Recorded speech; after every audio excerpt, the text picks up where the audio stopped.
Vamos ler um texto da Palavra de Deus e, com a ajuda do Espírito Santo, meditar sobre ele nessa manhã. É o texto que está no Evangelho de Marcos, no final do capítulo. Nós visitamos no mês passado a Igreja Presbiteriana da Aliança em São Paulo. E foi ali que nós trabalhamos a maior parte do capítulo 8 do Evangelho de Marcos. E ficou só o finalzinho, apenas alguns versículos do final aqui, os versos 31 a 33, e depois à noite 34 até o 1 do capítulo 9. E eu queria que nós lêssemos, vocês leem de maneira silenciosa, eu vou ler aqui audível, vocês me acompanham, Marcos 8, a partir do 31. Diz aqui, olha: Então começou ele a ensinar-lhes que era necessário que o Filho do Homem sofresse muitas coisas, fosse rejeitado pelos anciãos, pelos principais sacerdotes e pelos escribas, fosse morto e que, depois de 3 dias, ressuscitasse.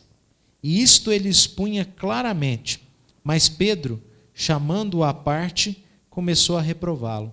Jesus, porém, voltou-se e, fitando os seus discípulos, repreendeu a Pedro e disse: Arreda, Satanás, porque não cogita das coisas de Deus, e sim dos homens.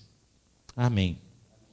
A Elin orou por esse momento na primeira oração do culto, e a gente confia na orientação de Deus, tanto para mim quanto para os irmãos, para que, pela capacitação do Espírito Santo, possamos absorver ensinos que vêm de Deus para as nossas vidas. Eu queria começar a nossa abordagem desse texto perguntando qual a distância existente entre o auge do discernimento espiritual e a estupidez carnal. Qual a distância existente entre o andar triunfante sobre as águas e o afundar desesperador no mar dos temores? Qual a distância existente entre a auspiciosa expectativa de desempenho e a humilhante frustração diante do fracasso? Quando olhamos para a vida do apóstolo Pedro, percebemos que essa distância é bem pequena. Na última visita que nós fizemos ao Evangelho de Marcos, que, como eu disse, aconteceu no culto do mês passado, que participamos lá na Igreja da Aliança, nós vimos no capítulo 8 a misericórdia e a compaixão de Cristo em repetir um milagre, em repetir e ensinar através dos seus milagres, em fazer perguntas para os seus discípulos entenderem o significado dos seus milagres e da sua pessoa, em alertá-los quanto à identidade, perceber a identidade dele. E quando Jesus se esforça nesse sentido, e quando Jesus, na verdade, manifesta a sua misericórdia nesse sentido de compaixão, de se mostrar das melhores maneiras possíveis e das maneiras mais claras aos seus discípulos, nós vimos que Pedro é quem finalmente, depois de um longo processo pedagógico do mestre, que repetiu, até o tema da pregação foi esse, das primeiras partes do capítulo 8, repetição e confissão, porque vem uma confissão a partir de inúmeras repetições que Jesus faz, começar de um milagre, depois de perguntas e de ensinos, e vem a confissão. A confissão vem no verso 29 do capítulo 8 do Evangelho de Marcos. Então lhes perguntou: Mas vós, quem dizeis que eu sou? Respondendo Pedro, disse: Tu és o Cristo. Mas, infelizmente, como diria o bispo anglicano John Charles Riley, é bem pequena a distância entre fazer uma boa confissão e ser um Satanás. É bem pequena a distância entre fazer uma boa confissão e ser um Satanás obstruindo o caminho de Cristo. Muito depende do foco da sua visão, muito depende para onde estamos olhando, muito depende do que está nos influenciando para que nós ocupemos ou uma posição de êxito e discernimento espiritual ou uma posição de pedra de tropeço para alguém, de Satanás para alguém. Que coisa!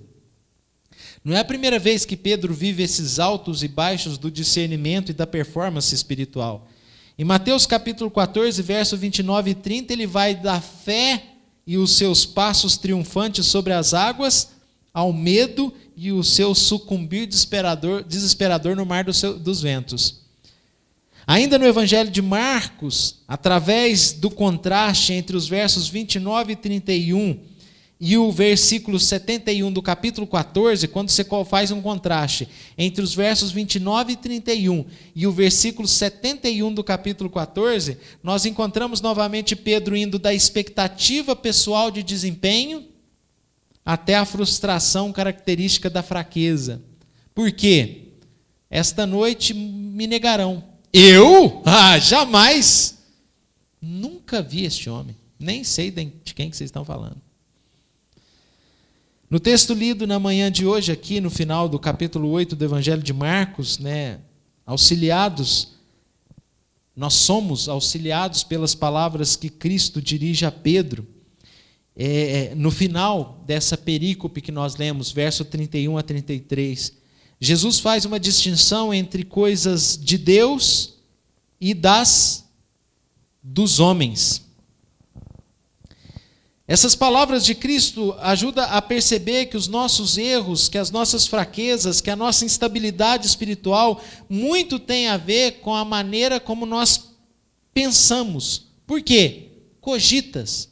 Cogitas, ou cogitar é pensar. E Jesus diz para Pedro, olha, tu não cogitas, você não pensa da maneira de Deus, você está pensando da maneira humana. Meus irmãos, aqui nós somos desafiados a pensar naquilo que Paulo disse para os irmãos de Corinto, sobre levar cativo todo o pensamento à obediência de Cristo. 2 Coríntios 10, 5. Pois é, essa distinção que Jesus faz no verso 33, pensar coisas de Deus ou pensar coisas de homens. Por isso, o tema da mensagem é esse, de Deus ou dos homens? A quem pertence o seu pensamento? Você é influenciado pelo quê? Pelas coisas de Deus ou pelas coisas dos homens? Tentando obedecer à linha estrutural homilética de usar sempre duas palavras, para o Evangelho de Marcos, eu coloquei das coisas, quer dizer, de Deus ou dos homens. Pois bem, vamos ao texto, verso 31. Então começou ele a ensinar-lhes que era necessário que o Filho do Homem sofresse muitas coisas, fosse rejeitado pelos anciãos, pelos principais sacerdotes e pelos escribas, fosse morto e que depois de 3 dias ressuscitasse. Irmãos, o Filho do Homem aqui se apresenta totalmente nas mãos do Pai, nas mãos de Deus. Jesus começa a adicionar novos conteúdos aos ensinos que ele vinha trazendo para os seus discípulos. E esses conteúdos eram para corrigir a compreensão que os discípulos tinham em relação ao papel do Messias. Pedro já acabara de declarar que ele era o Cristo, ungido. A palavra Cristo significa ungido. Ou seja, ele era o enviado de Deus. Pedro entendeu isso. E agora Jesus se preocupa em mostrar o que isto implica, ou para quê, ou qual é o propósito do Pai relacionado ao Messias. Quem Jesus vai ser melhor compreendido à luz do para onde ele vai. Quem Jesus vai ser melhor compreendido se você entender para onde ele vai. E ele então, Jesus, põe de lado os enigmas, as parábolas, tão comuns ao seu modo de ensinar, ele deixa isso de lado agora para falar de maneira clara e aberta. Ele fala agora claramente a respeito do papel do Messias. Já chegou a hora. Uma vez que um dos discípulos declarou quem ele já está na hora deles entenderem melhor o propósito envolvido na sua identidade. Já está na hora deles entenderem melhor o que Deus vai fazer. E o que Deus vai fazer? O que Deus vai fazer já foi profetizado pelo poeta e você já leu nessa manhã. A pedra que os construtores rejeitaram, essa veio a ser a principal pedra, a pedra angular. E isto procede de Deus e é maravilhoso aos nossos olhos. Isso foi escrito mais de 1000 anos antes do Senhor Jesus nascer. E uma vez que reconheceram que ele é a pedra, e uma vez que Pedro diz, tu és o Cristo, e em texto paralelo o próprio Jesus diz que nesta confissão, sobre esta pedra, a igreja seria edificada, uma vez que a pedra está identificada, agora é hora dos discípulos saberem que ela será rejeitada. Agora é hora dos discípulos saberem melhor o que está envolvido no propósito da vinda do Messias. A confissão de Pedro sobre Jesus ser o Cristo é seguida agora pela confissão de Jesus sobre a sua identidade e sobre, como eu disse, para onde ele vai. O que está envolvido em relação ao Messias e o propósito de Deus revelado no Antigo Testamento em demasia. Cerca de mais de 300 profecias são tomadas, contadas e interpretadas em relação à vinda e à pessoa do nosso Salvador Jesus Cristo. Pois bem, Jesus usa aqui aquela que é a sua autodescrição favorita. Jesus se autodescreve.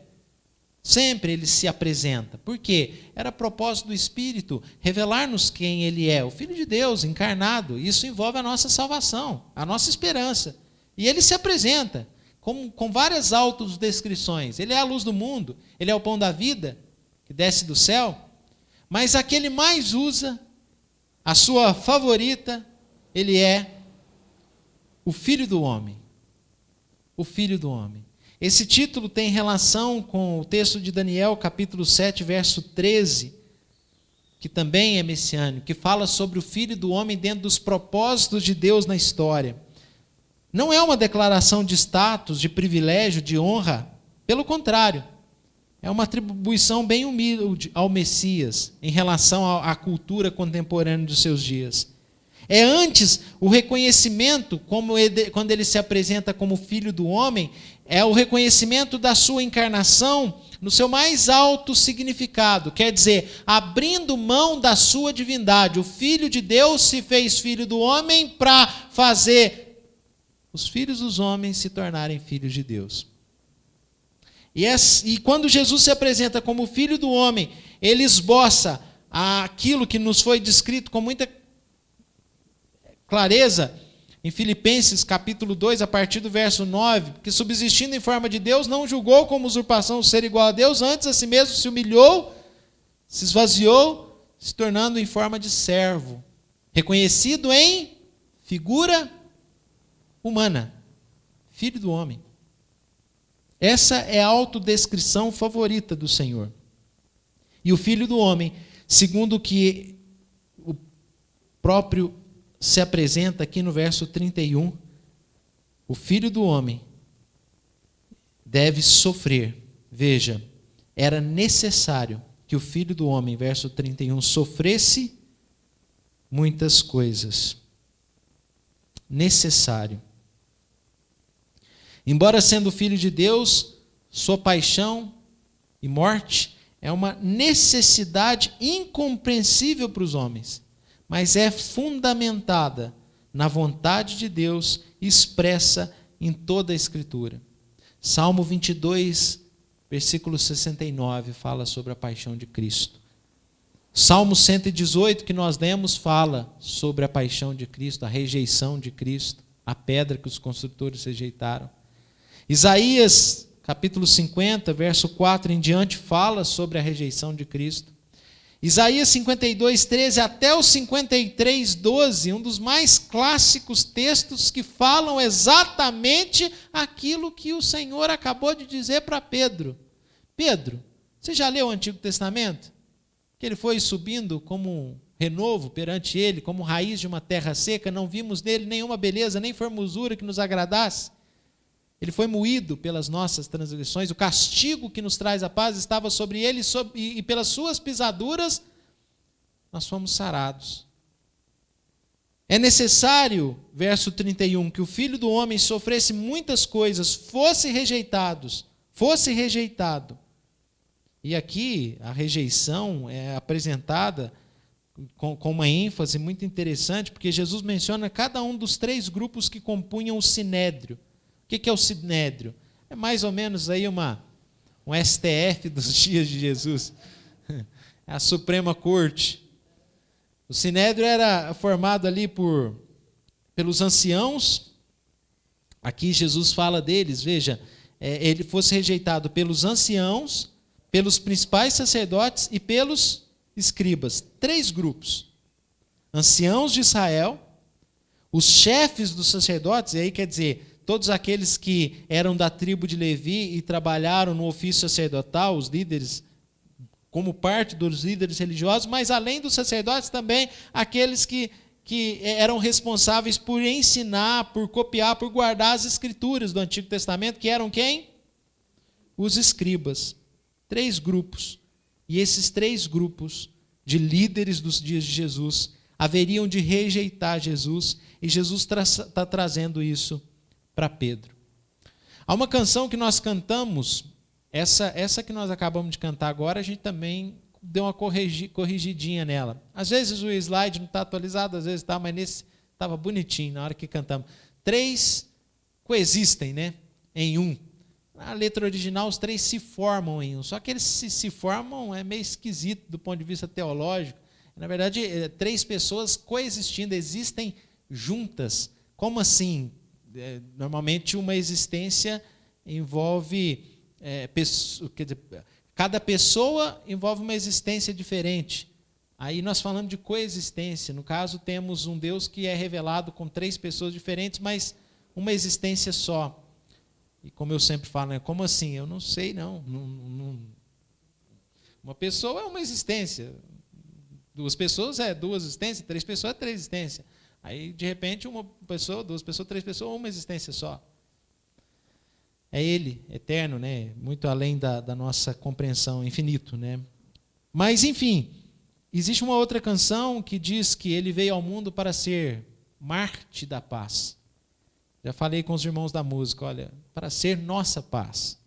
E às vezes cantamos, Ele veio ao mundo para ser nossa paz. Porque o Marte é aquele que recusa renunciar às suas convicções e morre por elas. Mas, meus irmãos, nós vemos aqui Jesus dizer para Pedro, olha, era necessário que o Filho do Homem sofresse muitas coisas, fosse rejeitado. Será que a morte de Jesus tem a ver com as suas convicções, com o seu discurso? Será que ele estava morrendo em prol de uma ideia? Ele é um mártir em prol de uma ideia? Ah, meus irmãos, ele é a fonte da nossa expiação. Sem o derramamento de sangue, não tem remissão de pecados. Ele é a propiciação pelos nossos pecados, não somente dos nossos, mas, como diz o apóstolo João, do mundo inteiro. Então, não é Marte. O sacrifício, a morte de Cristo está relacionado ao propósito eterno de Deus de salvação do seu povo. Meus irmãos, essa necessidade que Jesus diz, é necessário que ela seja rejeitada, é necessário, tem a ver, evidentemente, com a vontade soberana de Deus, decretada no passado, estabelecida, escrita como o caminho para a nossa salvação. Mas nós temos aqui também uma mensagem de esperança. Jesus também diz para Pedro, veja, fosse morto e que depois de 3 dias, final do versículo, ressuscitasse. Nos dias de Jesus, essa era a maneira de dizer, assim, traduzido para nós, depois de 3 dias ressuscitasse, mas uma tradução fiel, segundo os estudiosos, no 3º dia ressuscitasse. E foi o que aconteceu. Jesus agora, então, diante da confissão de Pedro, está dando clareza, como nunca fez, a quem ele é. No verso 32, o Marcos tem esse cuidado de falar sobre essa clareza, porque agora mudou o tom. As coisas estão caminhando dentro de um propósito de Deus para se cumprirem. E veja que Marcos é cuidadoso em dizer, e isto ele expunha o quê? Mas esse mesmo Marcos, se você voltar lá para o capítulo 4, vai dizer, e tudo ele explicava por parábolas.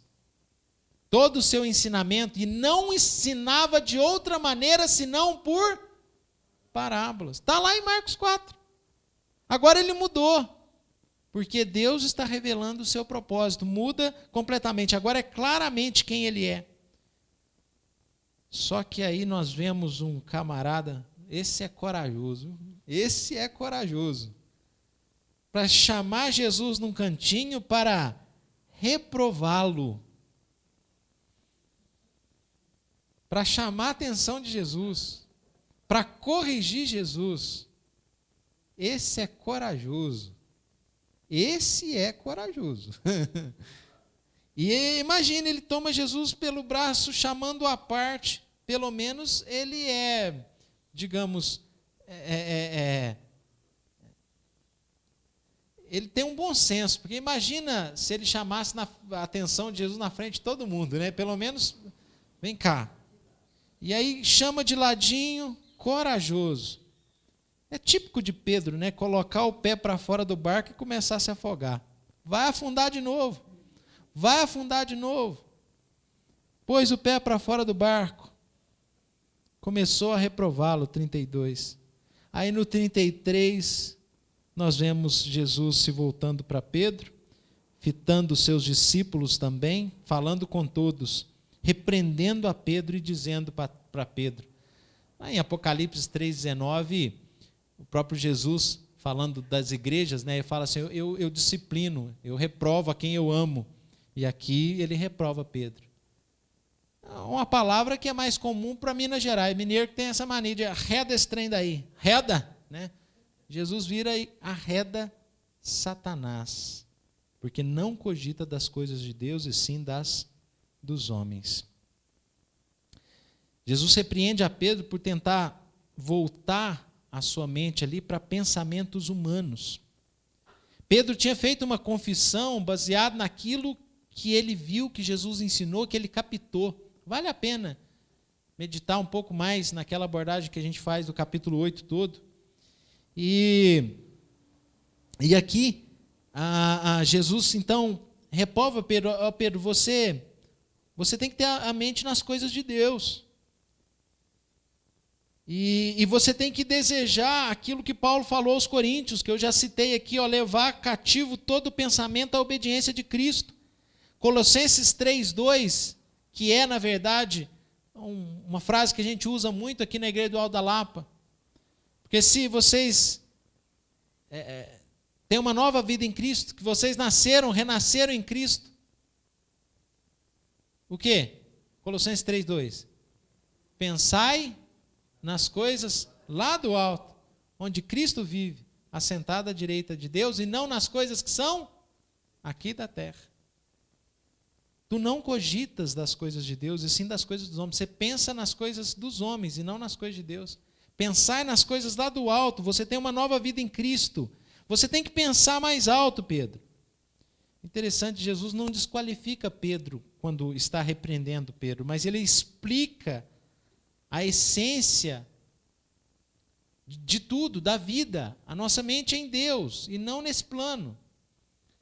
O Hernandes, quando comenta esse texto, diz que Jesus afastou Satanás, mas manteve Pedro. E ele fala que muitas igrejas atualmente, diante de equívocos de irmãos, costumam afastar o Pedro e manter o Satanás. O fato é que isso precisa estar na nossa ideia e claro para nós que Satanás está sempre trabalhando, especialmente quando a gente acerta. Pedro acertou no verso 29. Pedro está indo bem, mas ele acaba se empolgando talvez demais ao perceber que Jesus de fato é o enviado de Deus, e quando Jesus fala em sofrimento, rejeição, aquilo contrasta. É um Messias, tu és o Cristo, ele reconheceu, ele vai governar, ele vai estabelecer o seu reino, como está prometido no Antigo Testamento, vai se cumprir, ele vai estabelecer o seu reino. E Pedro se empolgou, e agora Jesus contrasta essa empolgação dele com vou ser rejeitado, vou morrer, vou sofrer, vou ressuscitar. Mas Pedro esquece até o ressuscitar, a decepção acho que foi tão grande com vou ser rejeitado, vou morrer, vou sofrer, que olha, não fala isso, Senhor, não fala isso. E Jesus, então, mostra para nós e nos coloca em alerta redobrado que, às vezes, a maneira como nós pensamos torna-se instrumento do mal. E aqui ele induz a Pedro, no caso Satanás, induziu a Pedro a pensar do seu modo, nas coisas dos homens, ou do jeito humano, tentando tirar Jesus do caminho da obediência à vontade do seu Pai. No versículo de número 31, nós temos o Filho do Homem completamente nas mãos do Pai. E aqui o Pedro está sendo usado pelo diabo, e o diabo mais uma vez tentando a Jesus para que ele desobedeça à vontade do Pai estabelecida. Verso 31, era necessário. Sim, já foi predito. Nós já lemos, a pedra que os construtores rejeitaram. Isso procede de quem? Do diabo. Não, você leu no Salmo 118, verso 23. Isso procede de Deus e é maravilhoso aos nossos olhos. Quem diria que Deus ia pegar a humanidade no contrapé? Por quê? Paulo vem nos esclarecer isso de maneira muito especial em 1 Coríntios. E eu queria convidar vocês que nós fôssemos lá, caminhando já para o final das nossas reflexões, das nossas considerações dessa manhã. 1 Coríntios, capítulo 1, a partir do verso 20. Onde está o sábio? Onde o escriba? Onde o inquiridor deste século? Onde estão os poderosos, os importantes? Porventura, não tornou Deus louca a sabedoria do mundo? Porque o mundo esperava que Deus invadisse a história, estabelecendo o seu reinado de maneira pelo poder, mas não. Na sabedoria de Deus, 21, o mundo não o conheceu por sua própria sabedoria. Aprove a Deus salvar os que creem pela loucura da pregação. A maneira de Deus foi outra. Porque tanto os judeus pedem sinais, os gregos buscam sabedoria. Sim, o mundo caminha ou pela visão de poder, pela demonstração de poder, ou pela demonstração de eloquência e sabedoria. Só que nós, dentro do propósito de Deus, o que nós pregamos? Que era necessário que o Filho do Homem fosse rejeitado, sofresse, morresse. Nós pregamos Cristo crucificado. Escândalo para os judeus que esperavam poder, força, loucura para os gentios que esperavam sabedoria, demonstração de eloquência.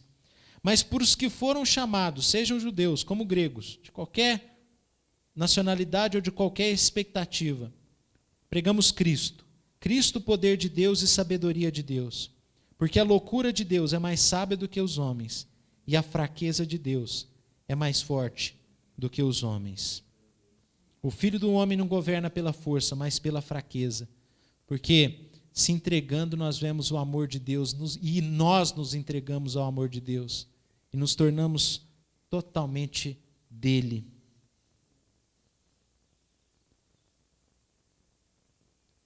Um estudioso chamado Wilcock, ele propõe a possibilidade que quando Jesus disse para Pedro, vá para trás, quer dizer, arreda, volta lá naquela posição humilde de discípulo, que reconheceu o Messias, que reconheceu o Mestre e que ouve o Mestre, e não tenta ensiná-lo, porque o Mestre está trazendo o que é os pensamentos de Deus, e o Pedro, os pensamentos humanos. Irmãos, eu comecei essa mensagem perguntando qual a distância entre o êxito espiritual e o fracasso carnal. Eu comecei essa mensagem perguntando qual que era a distância entre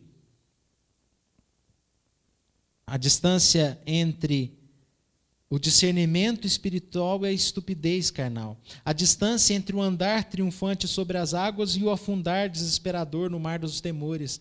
A distância entre a auspiciosa expectativa de desempenho e a humilhante frustração de fracasso. E eu acho que pelas palavras de Jesus, meus irmãos, nós encontramos aqui que a distância tem a ver com a distinção que nós fazemos entre as coisas de Deus e as coisas dos homens. A instabilidade da nossa performance espiritual se relaciona com o tipo de influência pela qual nós estamos sendo orientados. Nesse texto, Jesus nos deixa claro que quando a gente não pensa os pensamentos de Deus, quando não consideramos em primeiro plano o que é a vontade de Deus, nós sofremos o grande e terrível risco de nos tornarmos até instrumentos de Satanás. De nos encontrarmos sob a direção desse terrível inimigo que quer exatamente isso. O quê? Que nós nos afastemos das coisas de Deus, que nós tomemos o caminho do antropocentrismo, do humanismo, o homem no centro, eu no centro, a minha vontade no centro, coisas dos homens. No texto seguinte a esse, que vai ser explicado à noite, a abordagem que Jesus faz é de exortação a Pedro a renunciar. Quem quer vir após mim, tome a sua cruz. Negue-se. Coisas dos homens? Não, coisas de Deus. Enquanto nós não percebermos isso, nós vamos estar perdidos entre altos e baixos na vida espiritual. Enquanto nós estivermos divididos entre essas duas coisas, nós viveremos nessa instabilidade de êxitos e fracassos, tal qual Pedro. Quando deixamos de lado as coisas dos homens e focamos nas coisas de Deus, nós vamos aprender, isso é muito importante, eu vou repetir. Quando nós deixarmos de lado as coisas dos homens e focarmos nas coisas de Deus, sabe o que a gente vai aprender? A gente vai aprender a cair para cima. A gente vai aprender a cair para cima quando a gente estiver focado nas coisas de Deus. Sabe por quê? Porque as nossas frustrações não terão lugar de protagonismo na nossa vida. Você vai estar mais preocupado com a vontade de Deus e não com a sua. Você vai aprender a cair para cima. Com os olhos em Cristo, seremos vitoriosos em todas as coisas. Saberemos viver contente em toda e qualquer situação, como diz Paulo. Saberemos estar honrados e humilhados, a riqueza e a pobreza. Mas saberemos verdadeiramente o significado daquela bendita revelação que o Espírito Santo deu por meio de Paulo, mas que se tornou um jargão triunfalista dos evangélicos modernos, que nem sabe o que estão falando quando dizem tudo posso naquele que me fortalece. Oremos.